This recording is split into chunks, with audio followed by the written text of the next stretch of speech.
If you're planning a first-time trip to Italy, this is the itinerary you're going to want to steal. With 20 unique and different regions, it can be hard to narrow down which stops to put on your 10-day trip. I've been visiting Italy for over a decade, so don't worry if you're new to the planning process. I am going to walk you through each day, city by city, with all of the tips, tricks, and insider advice that you need. By the end of this video, you will feel totally confident and excited to book the Italy trip of your dreams. Are you ready? Let's get started.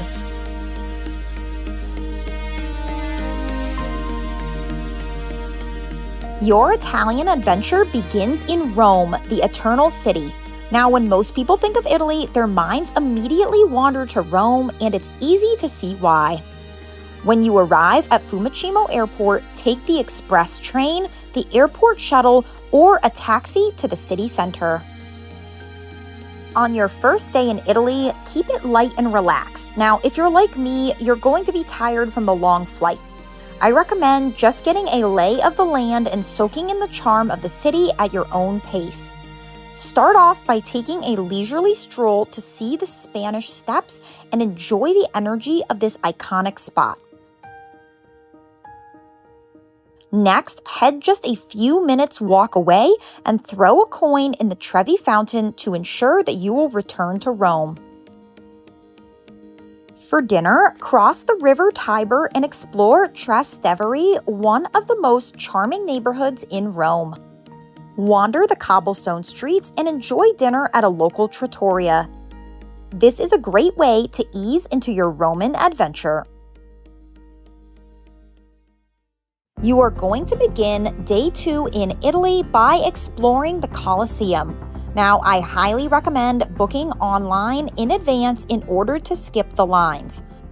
I also suggest taking a guided tour so you can learn the incredible history of gladiator games and Roman engineering at the Colosseum.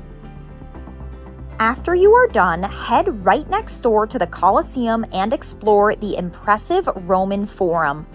From Senate houses to public squares, this was the heart of ancient Rome.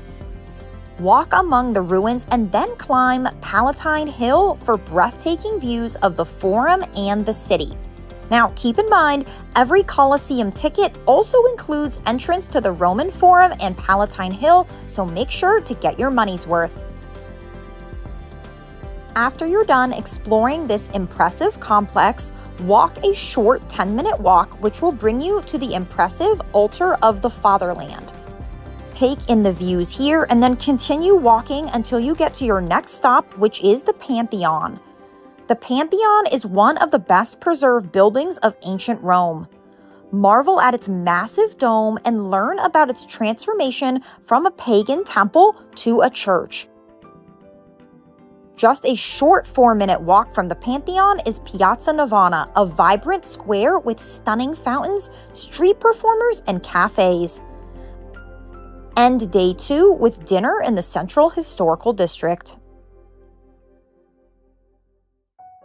Day 3 is going to blow your mind, and today we are going to explore Vatican City, which is the smallest country in the world. I strongly recommend starting the morning off by visiting the Vatican museums and the Sistine Chapel. It is essential to book online in advance for the Vatican museums as the lines are extremely long. Personally, I would budget about 3 hours for this experience. Grab lunch and then head to St. Peter's Basilica in the afternoon. This is truly one of the most mind-blowing pieces of architecture and artwork that I have ever seen. Even if you aren't religious, it is totally worth a stop. Don't forget to climb to the dome for one of the best views in Rome. After the Vatican, head a 20-minute walk away to see Castel Sant'Angelo, which was originally built as a mausoleum for Emperor Hadrian. This fortress offers incredible views over the Tiber River and the Vatican to say goodbye to your amazing 3 days in Rome. On day 4, you are going to hop on a high-speed train from Rome to Florence. The ride takes about 1.5 hours and you'll arrive in the heart of Tuscany for the next 3 days. Now, Florence is smaller and easier to navigate than Rome, but it's packed with many incredible sights. On your first day in Florence, I highly recommend starting with the Duomo, and yes, you will need tickets to enter. This beautiful church is the centerpiece of Florence and shouldn't be missed. Don't forget to check out the Baptistry of St. John, which is the round building right outside the Duomo. Next, head just a 5-minute walk away to the beautiful Palazzo Vecchio, which is Florence's town hall overlooking a beautiful square. Don't forget to rub the nose of Fontana del Porcellino for good luck. It's just a 1-minute walk away from the piazza. End the evening in Florence with a walk across the iconic Ponte Vecchio, which is the only bridge in the city that was spared from destruction in World War II. Day 5 in Italy is all about exploring the Tuscan countryside. Now, Florence makes a great home base for some easy day trips to see more of what this region has to offer. You can either take a guided tour with included transportation, take the train to explore the surrounding countryside, or rent a car and explore at your own pace. A great option to consider for a day trip is San Gimignano, which is a small, walled, medieval hill town that is also a UNESCO World Heritage Site. You can get here via public transport, but I think that taking a tour is a bit easier if you want to explore this unique place. Next, I absolutely love the town of Siena, and it's an easy day trip with buses and trains leaving roughly every hour from Florence. Finally, consider taking a wine tour of Tuscany. This is a fabulous way to see the countryside and enjoy some of the best wines that the region has to offer. There are so many great day trips from Florence that you really can't go wrong. For your final day in Florence, explore more of the city's cultural treasures. Ideas include the Uffizi Gallery or Accademia Gallery, or you can simply wander the beautiful streets of the city. Make sure to stop by the impressive Basilica of Santa Croce while exploring. You won't regret it. I like doing something relaxing on my last day in Florence, so I recommend visiting the stunning Boboli Gardens. These gardens were originally designed for the Medici and have served as inspiration for Italian gardens all throughout Europe. End the day at Piazzale Michelangelo, where you will find the best sunset views in Florence. It is the perfect way to wrap up your time in this magical city and offers the most incredible panoramic views. On day 7, get ready for coastal charm and the cutest villages ever as we head to Cinque Terre. Now, Cinque Terre means 5 villages, all of which you will be exploring over the coming days. Take an early morning train from Florence to La Spezia, which takes about 2.5 hours, and then switch to a local train in order to connect into the 5 villages. Now, I highly recommend purchasing the Cinque Terre card in order to save money.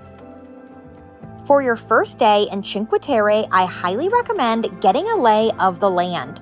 I do not suggest visiting all 5 villages in one day. I would start by taking the train to Rio Maggiore, the first village. Visit the small harbor and enjoy views of the colorful houses cascading down the cliffside. Then, I would head the 5-minute train ride to Manarola, one of the most iconic villages you have probably seen in tons of photos. There are lots of viewpoints here, and it's just a great little village to wander around. End the day by heading to Vernazza, which is my personal favorite of the 5 villages. It has such a charming harbor and cute narrow streets. This is the perfect introduction to the area without making you too tired from your Florence travel day. On your second day in Cinque Terre, explore the other 2 villages. Cornelia is not directly on the water, so you need to climb 382 steps, so come prepared if you want to visit this village. Next, head to Monterosso al Mare, the largest of the 5 villages. It's also home to the nicest beach in Cinque Terre, so if you're looking to relax, this is the place. Now, if you love getting active, you can also hike between the villages as well. The whole hike takes a minimum of 5 hours, so I recommend just choosing one portion and exploring. You will see spectacular views of the coastline, terraced vineyards, and turquoise waters. 2 days is the perfect amount of time for a quick introduction into the best that Cinque Terre has to offer. For the last 2 days of your Italy itinerary, we are heading to Venice. Venice is about 4.5 to 5 hours away from Cinque Terre by train, so book an early morning train to maximize your time in Venice. Now, this is an easy journey, and Venice is worth the longer travel time to cap off an incredible trip. For your first day in Venice, you will be arriving in the afternoon. Now, when you step off the train, you are immediately greeted by the Grand Canal. Venice truly feels like stepping into another world, and I really can't believe that this is a place that actually exists. Spend your first afternoon wandering through Venice. This is a great city to just get lost in, and its winding alleys are full of hidden gems, from tiny cafes to quiet canals. Start at Rialto Bridge, one of the most iconic sites in Venice, spanning the Grand Canal. Then walk 10 minutes away to St. Mark's Square, which feels like the true heart of Venice. While you're here, visit St. Mark's Basilica and the Doge's Palace. Just a 1-minute walk away, you will also find the famous Bridge of Sighs, which is impressive and worth a visit. End a full day of train travel and exploring with dinner along one of the many canals in Venice. For your final day in Italy, take a day trip to the nearby Venetian islands of Murano and Burano. The quickest way to get to either of these islands is by taking the public water bus or Vaporetto. Murano is closer to Venice, and it's around a 20-minute boat ride to get here. It is famous for its glassmaking, and you can even watch the artisans at work. Now, Burano is a bit further away and takes around 45 minutes to get here by boat, but it is totally worth it. The brightly colored houses are truly a photographer's dream, and it feels like you've stepped into a painting. Now, if you only have time to visit just one, I suggest making the longer trip to see Burano because it is extremely unique. When you're back in Venice, end your final evening in the city with a gondola ride. Yes, it is pricey, but I personally thought it was worth it for a once-in-a-lifetime experience. Get a good night's sleep and fly out of Venice's Marco Polo Airport. Flying into Rome and out of Venice allows you to fully maximize your time and explore all that Italy has to offer. And there you have it, 10 unforgettable days in Italy, perfectly planned for first-time travelers. From the ancient wonders of Rome to the artistic treasures of Florence, the stunning cliffs of Cinque Terre, and the romance of Venice, this itinerary truly has it all. I hope that this video has inspired you to book that ticket and start your Italian adventure. If you have any questions at all or tips of your own, drop them in the comments below. Don't forget to like, subscribe, and hit that notification bell, and we'll see you next time.